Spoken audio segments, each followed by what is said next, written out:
des leviers fondamentaux de la démocratie, c'est le dialogue, la concertation. Et cette concertation nationale sur l'aménagement du territoire, au plan démocratique, simplement, ou bien au plan de la gouvernance, est tout à fait naturelle. C'est même étonnant que l'on parle de caractère historique, parce que cela doit être naturel, normal. Je pense que le président Macky Sall, dont la gouvernance est marquée par le sceau des réformes qu'il initie ou qu'il met en œuvre, est bien dans son rôle en nous conviant à cet échange. Ce qu'il faut souhaiter, c'est que les conclusions qui seront issues de nos échanges soient opérationnelles et que les uns et les autres aient la même compréhension de ce que c'est qu'aménagement du territoire et répartition des pouvoirs, prérogatives et ressources dans le cadre de l'unité nationale et de la complémentarité des échelons de collectivités locales ou d'institutions. Mais c'est tout à fait normal parce que les collectivités locales participent aux missions de l'État. Et dans notre pays, le système est tel que c'est le président de la République qui définit la politique de la nation. Et les collectivités locales contribuent à la mise en œuvre de la politique de la nation définie par le chef d'État. Donc, si nous sommes des acteurs loyaux, si nous sommes des hommes d'État loyaux, hommes et femmes s'entendant en tant qu'hommes d'État, mais nous devons être complémentaires, nous devons être ensemble. Mais être ensemble ne veut pas dire penser la même chose ou bien vouloir la même chose. Demain, ce serait bien normal qu'un maire ne soit pas laissé en rade parce qu'il est dans tel ou tel parti, il n'est pas du parti du président ou pas. Il faut que nous puissions, mais nous ici au niveau des valeurs qui accompagnent ou qui inspirent les institutions que nous occupons ou au sein desquelles nous travaillons, plutôt que de chercher à rabaisser les institutions au niveau de la petitesse d'être et d'esprit de l'homme. En tout cas, voilà. Ce que le président a dit est tout à fait vrai, mais il faut le situer dans son cadre précis.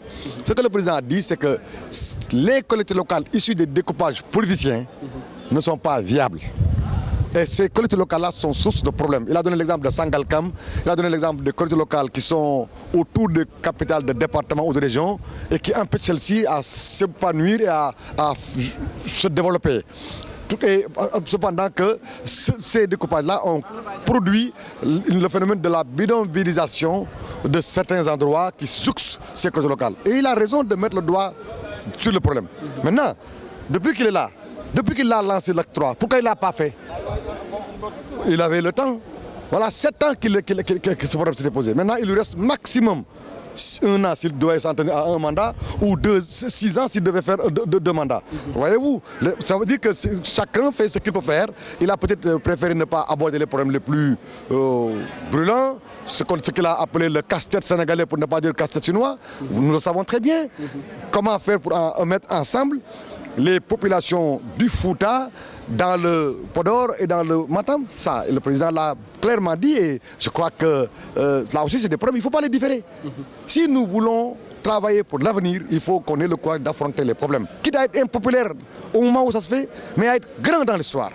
Ah oui, ça, la commune de Kaffrine, depuis très longtemps, travaille dans le sens de ce que fait l'ADM et le PACASEN a initié et coordonné, mis en œuvre par l'ADM. Nous, élus locaux, et je fais partie des communes qui vont en bénéficier, nous félicitons l'État du Sénégal pour les efforts qui ont été faits afin d'aboutir à cette signature et nous disons merci à la Banque mondiale et à l'AFD et nous faisons le pari, j'allais dire même le serment, où prenons l'engagement de mériter leur confiance. La confiance faite au Sénégal, mais la confiance faite aux collectivités locales et aux élus locaux. En tout cas, c'est un partenariat qui est bienvenu, qui est venu à son heure.